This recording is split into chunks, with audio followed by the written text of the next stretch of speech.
How to fix Valorant error 1067. This also works for League of Legends. I'm going to show you a few different methods. The first one will be opening up our computer search.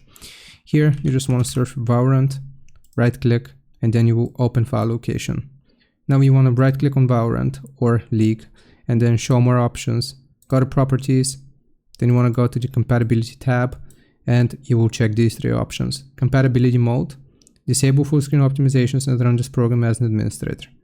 Alright, so once you do this, we can proceed to the second method, which will be opening up our computer search, searching for services.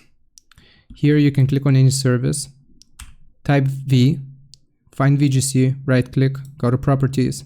You want to change the startup type to automatic, then you want to click on start, apply, OK.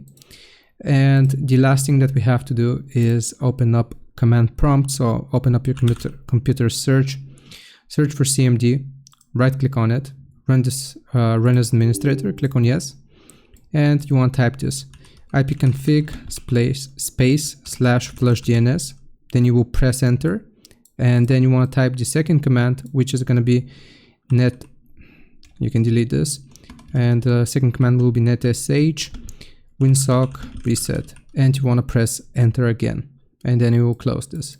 Afterwards, all you have to do is restart your PC and you will be good to go.